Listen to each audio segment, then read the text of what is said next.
Plus ടുവിലുള്ള ഒരു full mark വാങ്ങിക്കണം എന്നുള്ളൊരു പ്രഷർ ഉണ്ടോ? നല്ലൊരു പ്രഷറാണ്.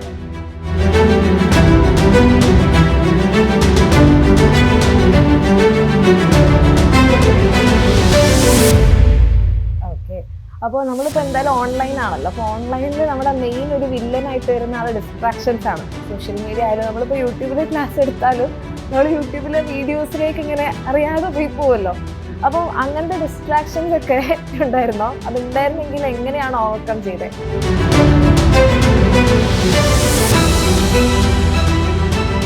ഇനിയിപ്പോൾ പ്ലസ് ടുവിലുള്ള ഒരു ഫുൾ മാർക്ക് വാങ്ങിക്കണം എന്നുള്ളൊരു പ്രഷർ ഉണ്ടോ? നല്ലൊരു പ്രഷറാണ്. അപ്പൊ വീട്ടുകാരൊക്കെ ഫുൾ സപ്പോർട്ട് ആയിരിക്കും അല്ലേ എങ്ങനെ പഠിക്കുന്നത്? അതോ വീട്ടുകാരുടെ സൈഡിൽ നിന്ന് ഒരു എക്സ്പെക്ടേഷൻ കൂടുതലുള്ളത് പോലെ തോന്നുന്നുണ്ടോ? ഫുൾ മാർക്ക് വാങ്ങിക്കണം അല്ലെങ്കിൽ ഫുൾ മാർക്ക് കിട്ടും എന്നുള്ള അവർക്കും ഒരു എക്സ്പെക്ടേഷൻ ഉണ്ടോ? അവർക്ക് ഏത് മാർക്കാണേലും സന്തോഷമാണ്. ടോട്ടലി സപ്പോർട്ട് ചെയ്യുന്ന എന്റെ ഫാമിലി. ഓക്കെ. മോൻ ഏത് ബാച്ച് ആയിരുന്നു? നമ്മുടെ റിവിഷൻ ബാച്ചിലാണോ ജോയിൻ ചെയ്തത് അതോ നമ്മുടെ സ്റ്റാർട്ടിങ് മുതൽ ബാച്ചിലുണ്ടായിരുന്നോ? അഗ്നി ബാച്ചില് സ്റ്റാർട്ടിങ് മുതലുണ്ടായിരുന്നു. നീറ്റ് ഇതിന്റെ കൂടെ നോക്കിയിട്ടുണ്ടായിരുന്നോ? ഇല്ല. ഓക്കെ, പ്യുവർ അഗ്നി ബാച്ച് മാത്രമായിരുന്നു. ഓക്കെ, അപ്പൊ എപ്പോഴും എല്ലാരും ചോദിക്കുന്ന ഒരു ക്വസ്റ്റ്യൻ ആണ്, ഏതാണ് ഫേവറേറ്റ് സബ്ജക്ട്? ഓ, അടിപൊളി. എനിക്ക് തോന്നുന്നു കുറെ ഫുൾ മാർക്ക് വാങ്ങിക്കുന്ന എല്ലാവരുടെയും ഫേവറേറ്റ് ഫിസിക്സ് ആണോ എന്നൊരു ഡൗട്ട് ഉണ്ട്. കാരണം കഴിഞ്ഞ വർഷമൊക്കെ ഇവിടെ ഫുൾ മാർക്ക് വാങ്ങിച്ച ആൾക്കാരുടെ ഇന്റർവ്യൂ എടുക്കുമ്പോൾ ഏതാണ് ഫേവറേറ്റ് എന്ന് നോക്കുമ്പോൾ എല്ലാവരും ഫിസിക്സ് ആണ് എന്നാണ് പറയാ. ഇഷ്ടമില്ലാത്ത സബ്ജക്ട് ഏതാണ്? ഹിന്ദി ഇഷ്ടമല്ല. അതല്ലാതെ നമ്മുടെ ഇപ്പൊ സയൻസില് ഫിസിക്സ്, മാത്സ്, കെമിസ്ട്രി, ബയോളജിയില് ബയോളജി ആണോ ഇങ്ങനെ? കെമിസ്ട്രി ഇപ്പം ഇഷ്ടമില്ല എന്ന് പറയുമ്പം അതെങ്ങനെയാ? അപ്പം ഇഷ്ടമില്ലാത്ത സബ്ജക്റ്റിലും ഈ ഫുൾ മാർക്കിലേക്ക് എത്താൻ വേണ്ടിട്ട് എന്താ ചെയ്തേ? സബ്ജക്ട് ഫുൾ മാർക്ക് എത്തുവാൻ വേണ്ടി മെയിൻലി ക്ലാസ്സസ് കണ്ടു. ഈ സബ്ജക്ട് ഇഷ്ടമല്ലെന്ന് പറഞ്ഞെങ്കിലും എക്സാമിനുള്ള ക്ലാസ്സസ് എനിക്ക് വളരെ ഇഷ്ടമുള്ളൊരു ക്ലാസ് കെമിസ്ട്രി. ഓ, അടിപൊളി അടിപൊളി. ഓക്കെ. അപ്പം നമുക്കിപ്പം നോക്കുകയാണെങ്കിൽ ഓൺലൈൻ ആണോ? അപ്പൊ പ്ലസ് വണ്ണിലേക്ക് വരുന്ന സമയത്ത് ഇപ്പം SSLC വരുമ്പം ഓൺലൈൻ വേണോ ഓഫ്ലൈൻ വേണോ എന്നുള്ളൊരു കൺഫ്യൂഷൻ ഉണ്ടായല്ലോ. അപ്പോ ഓൺലൈൻ ആണോ ഓഫ്ലൈൻ ആണോ മോന് ബെറ്റർ ആയിട്ട് തോന്നിയത്? എനിക്ക് എപ്പോഴും ഓൺലൈൻ തന്നെയാണ് ബെറ്റർ ആയിട്ട് തോന്നിയത്. ഞാൻ 10ാം ക്ലാസ് തൊട്ട് എക്സാമിന്റെ സ്റ്റുഡന്റ് ആണ്. ഓ, അടിപൊളി. 10ാം ക്ലാസ് കഴിഞ്ഞപ്പോൾ ഉറപ്പിച്ചു ഇനി പ്ലസ് 1ഉം പ്ലസ് 2ഉം എക്സാമിന്റെ കൂടെ തന്നെയാണ്. Super super. അപ്പം കുറേ ഉണ്ടല്ലോ നമുക്കിപ്പോ പ്ലാറ്റ്ഫോംസ് ഓൺലൈൻ ആയിട്ട്. അപ്പം എന്തുകൊണ്ടാണ് എക്സാമിനർ ചൂസ് ചെയ്യാനുള്ള കാരണം? എക്സാമിനർ ചൂസ് ചെയ്യാൻ കാരണം എന്റെ ചേച്ചി 10 പഠിക്കുമ്പോ കയറിയതാ എക്സാമിനറില്ല. യൂട്യൂബ് ക്ലാസ്സിൽ കയറി. അങ്ങനെ ചേച്ചിക്ക് ടഫായിട്ടുള്ള ഒരു വിഷയമായിരുന്നു ഫിസിക്സ്. ആ ഫിസിക്സ് ഫുൾ എ+ലേക്ക് എത്തിക്കാൻ സാധിച്ചു. ഇന്ന് ചേച്ചി പറഞ്ഞതാ എക്സാമിനറിലെ ടീച്ചേഴ്സ് അടിപൊളിയാണ്. അപ്പൊ ഞാനും കണ്ടു തുടങ്ങി. അങ്ങനെ ഇഷ്ടമായി. ഓരോ ടീച്ചേഴ്സോട് ഒരു അറ്റാച്ച്മെന്റ് തോന്നി. അതെ അതെ. ഓക്കെ. അപ്പൊ എക്സാമിനറിൽ ഇപ്പൊ നമുക്ക് കുറെ ഫീച്ചേഴ്സ് ഉണ്ടല്ലോ ഓരോ ബാച്ചിനായാലും. അപ്പൊ മോന് ഏറ്റവും യൂസ്ഫുൾ ആയി എന്ന് തോന്നിയല്ല ഇഷ്ടപ്പെട്ട ഒരു ഫീച്ചർ ഏതാ? എനിക്ക് ഈ ലൈവ് ക്ലാസ്സും റെക്കോർഡ് ക്ലാസ്സും രണ്ടും പ്രൊവൈഡ് ചെയ്യുന്നത് എനിക്ക് വളരെ ഇഷ്ടമായിരുന്നു. ഇപ്പം ഏതെങ്കിലും ഒരു ടോപ്പിക് വൈസ് സംശയം തോന്നുവാണെങ്കിൽ ഈ ലൈവ് ക്ലാസ് ഫുള്ള് നോക്കി കഷ്ടപ്പെടണ്ട. ഇത് റെക്കോർഡ് ക്ലാസ്സിൽ ടോപ്പിക് വൈസ് ആയിട്ടുണ്ട്. അതുകൊണ്ട് അത് കുറച്ചും കൂടെ സിമ്പിൾ ആയിട്ട് കണ്ടുപിടിക്കാൻ പറ്റും. അത് വളരെ ഇഷ്ടമുള്ള ഒരു ഫീച്ചർ ആയിരുന്നു. ഓക്കെ. ടെൻഷൻ ഒന്നുമില്ലല്ലോ, റിലാക്സ്ഡ് അല്ലേ? ഓക്കെ. ഇപ്പം നമ്മളിപ്പോ ഫുൾ മാർക്കിലേക്ക് എത്തുമ്പം നമുക്ക് എന്തായാലും തിയറി മാത്രം മതിയാവില്ല അല്ലെ? അപ്പൊ ക്വസ്റ്റ്യൻസ് നമ്മൾ പ്രാക്ടീസ് ചെയ്യണം. അപ്പോൾ നമുക്കിപ്പോൾ വർക്ക്ഷീറ്റ് ഉണ്ട്, അതുപോലെ തന്നെ പ്രീവിയസ് ഇയർ ക്വസ്റ്റ്യൻസ് ഉണ്ട്. അപ്പം അതിൽ മോനെ ഏറ്റവും കൂടുതൽ യൂസ് ചെയ്തത് ഏതായിരുന്നു? ഞാൻ ഏറ്റവും കൂടുതൽ യൂസ് ചെയ്തത് ഈ ചലഞ്ചർ ക്വസ്റ്റ്യൻസ്.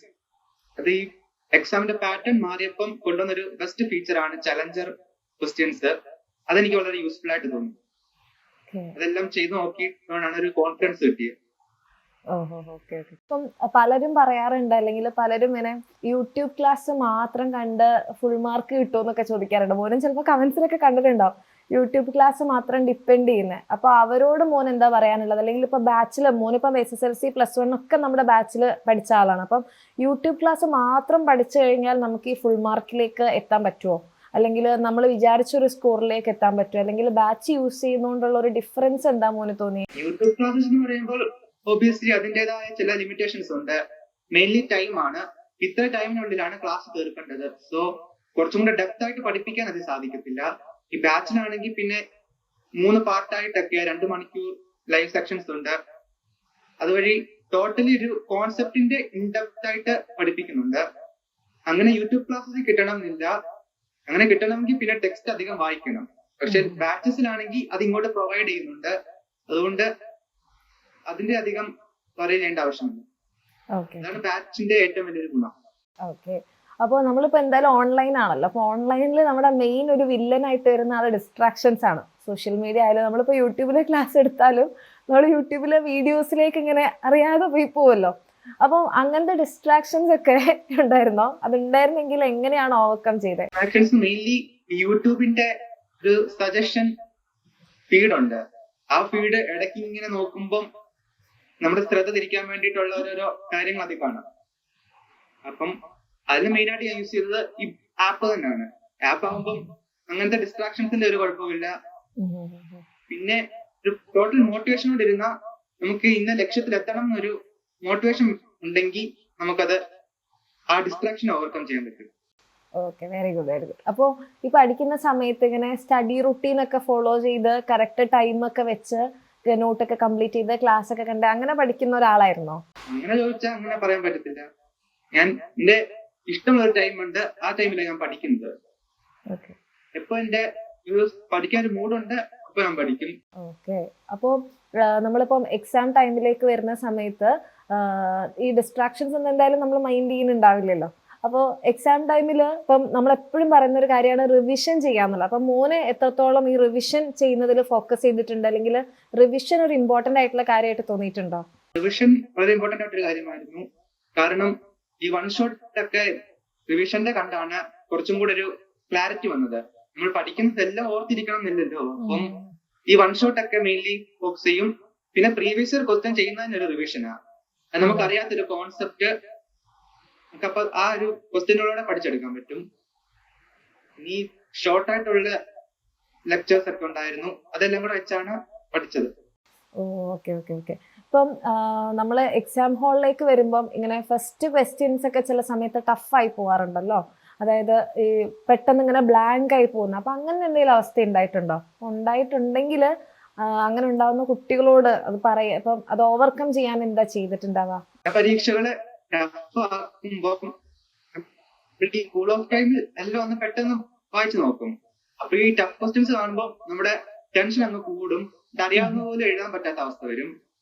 ആ ഒരവസ്ഥയിൽ പറയാനുള്ളത് കാമായിട്ടിരിക്കുക, അത്രേ ഉള്ളൂ. ഫസ്റ്റ് അറിയാവുന്നത് ചെയ്യുക, ലാസ്റ്റ് ചിന്തിക്കാൻ നമുക്ക് ടൈം ഉണ്ട്. അതിനു മുമ്പ് അറിയാവുന്നതെല്ലാം ചെയ്തെടുക്കുക. ഈ അറിയാവുന്നതൊക്കെ ചെയ്തെടുക്കുമ്പോ തന്നെ നമ്മൾ മറന്നു ഇതൊക്കെ പെട്ടെന്ന് ഓർമ്മ വന്നോളൂ. അപ്പം കാമായിട്ടിരിക്കുക, അറിയാവുന്നത് ചെയ്യുക, ബാക്കി ലാസ്റ്റ് നോക്കുക. നമ്മുടെ ബാച്ചില് നമ്മൾ ചാപ്റ്റർ വൈസ് എക്സാംസ് പ്രൊവൈഡ് ചെയ്തിട്ടുണ്ടായിരുന്നു. അപ്പൊ അത് ചെയ്ത് നോക്കിയിട്ടുണ്ടായിരുന്നോ? ഞാൻ മെയിൻലി ഗൈഡിലെ യൂണിറ്റ് ടെസ്റ്റുകളാണ് ചെയ്ത് നോക്കിക്കൊണ്ടിരുന്നത്. Okay okay okay. അപ്പൊ അത് സമയം വെച്ചിട്ടായിരുന്നു ചെയ്യുക? അപ്പൊ നമ്മൾ ടൈമും കൂടെ വെച്ചിട്ടുണ്ടായിരുന്നല്ലോ. അപ്പൊ ആ ടൈം അഡ്ജസ്റ്റ് ചെയ്തിട്ടാണോ ചെയ്യുക? അതുപോലെ പേപ്പറിൽ തന്നെ എഴുതി തന്നെ നോക്കുമായിരുന്നോ? എഴുതി നോക്കും. നമ്മളത് എത്ര ഫാസ്റ്റ് ആയിട്ട് ചെയ്യാൻ പറ്റും എന്ന് നോക്കും ഓരോ ക്വസ്റ്റ്യൻസും. Okay okay. എന്നിട്ട് അവിടെ എന്തെങ്കിലും തെറ്റിയാൽ അതെന്താണെന്ന് മനസ്സിലാക്കും. ഇപ്പൊ സ്റ്റേറ്റ് സിലബസ് ഇപ്പൊ നമ്മള് പ്ലസ് 1 പ്ലസ് 2ലേക്ക് വരുമ്പോ NCERT സിലബസിലേക്കാണ് വരിക. അപ്പൊ അത് എന്തൊക്കെ പറഞ്ഞാലും ഒരു ഡിഫറൻസ് തന്നെയാണ്. അതിപ്പോ നമ്മുടെ ചാപ്റ്റേഴ്സിന്റെ എണ്ണത്തിലായാലും കണ്ടന്റിലൊക്കെ ഡിഫറൻസ് ഉണ്ട്. അപ്പം ആ ഒരു ഡിഫറൻസ് ഭയങ്കര ഒരു വലിയ ഗ്യാപ്പായിട്ട് ഫീൽ ചെയ്തിട്ടുണ്ടായിരുന്നു. ഒരു 10 പ്ലസ് 1 പോകുമ്പം അത് വലിയൊരു ഗ്യാപ്പായിട്ട് തോന്നി. കാരണം കുറച്ചും കൂടെ കൂടുതൽ കോൺസെപ്റ്റ് പ്ലസ് ഡെറിവേഷൻസ്, അങ്ങനെ കുറെ ബൈഹാർട്ട് ചെയ്യേണ്ട കുറെ സംഭവങ്ങൾ ഉണ്ടായിരുന്നു. അതെല്ലാം ഒരു ഗ്യാപ്പ് ആയിരുന്നു. എന്നാലും ക്ലാസ്സസ് ഫോളോ ചെയ്താൽ ആ ഒരു ഗ്യാപ്പ് ഒരു കുഴപ്പമല്ല എന്ന് മനസ്സിലാവും. നമ്മളിപ്പോ നമ്മള് പ്ലസ് 1 പ്ലസ് 2ലേക്ക് വരുമ്പോഴായിരിക്കും നമ്മൾ കുറെ കാര്യങ്ങൾ ഇപ്പൊ നമ്മളെല്ലാരും പറയാറുണ്ടെങ്കിലും ഈ ഹയർ സെക്കൻഡറി പ്ലസ് 2 എത്തുമ്പോഴാണ് പ്ലസ് 1 ഞാൻ ഇങ്ങനത്തെ കുറച്ച് മിസ്റ്റേക്ക് ചെയ്തിരുന്നു, അത് ചെയ്തില്ലായിരുന്നെങ്കിൽ എനിക്ക് കുറച്ചുകൂടി ബെറ്റർ ആക്കാമെന്ന് നമുക്ക് കുറെ കാര്യങ്ങൾ തോന്നുമല്ലോ. അപ്പൊ അതുപോലെ മോന്റെ ഭാഗത്തുനിന്ന് മോന്റെ പഠനത്തിന്റെ രീതിയിലോ അങ്ങനെ എന്തെങ്കിലും ഈ മിസ്റ്റേക്ക് ഇല്ലായിരുന്നെങ്കിൽ നല്ലതായിരുന്നു എന്ന് അങ്ങനത്തെ എന്തെങ്കിലും തോന്നിയിട്ടുണ്ടോ? മെയിൻ ആയിട്ട് തോന്നുന്നത് ഈ ബാക്ക്ലോഗ്സ് ഒക്കെ വെക്കുന്നതായിരുന്നു ഏറ്റവും വലിയൊരു പ്രോബ്ലം. നമ്മൾ എക്സാമിന് ലാസ്റ്റ് ആകുമ്പോഴത്തേക്കിനും ആ ഒരു ടോപ്പിക്ക് നമ്മൾ ഫ്രഷ് ആയിട്ട് പഠിക്കേണ്ട അവസ്ഥ വരെ വന്നിട്ടുണ്ട്. അതെന്റെ പ്ലസ് 1 ഞാൻ പഠിച്ചൊരു പാഠമാണ്. അത് ഞാൻ പ്ലസ് 2 വന്നപ്പോഴും അത് തിരുത്താനാണ് ശ്രമിച്ചത്. ഇപ്പം മോന് ഫുൾ മാർക്ക് വാങ്ങിച്ചിങ്ങനെ ഇരിക്കുകയാണ്. അപ്പോൾ നമ്മുടെ ഇനിയിപ്പോ പ്ലസ് 1ലേക്ക് ആയിക്കോട്ടെ അല്ലെങ്കിൽ പ്ലസ് 2ലേക്കൊക്കെ വരുന്ന കുട്ടികൾ ഫുൾ മാർക്ക് വാങ്ങിക്കാൻ തന്നെ എയിം ചെയ്ത് വരുന്നവരാണ്. അപ്പൊ അവരോട് മോന് എന്താ പറയാനുള്ളത്? നിങ്ങൾക്ക് ഒരു ഫുൾ മാർക്ക് വാങ്ങിക്കണം എന്നുണ്ടെങ്കിൽ നിങ്ങൾ ഇങ്ങനെയൊക്കെ ചെയ്യണം, അല്ലെങ്കിൽ ഇങ്ങനത്തെയൊക്കെ ചെയ്യരുത്, അങ്ങനെ എന്താ പറയാനുള്ളത്? +1 +2 കയറുന്ന കുട്ടികളോടാണെങ്കിൽ മെയിൻലി പ്രീവിയസ് ഇയർ ക്വസ്റ്റ്യൻസ് നല്ലൊരു കാര്യം തന്നെയാണ്.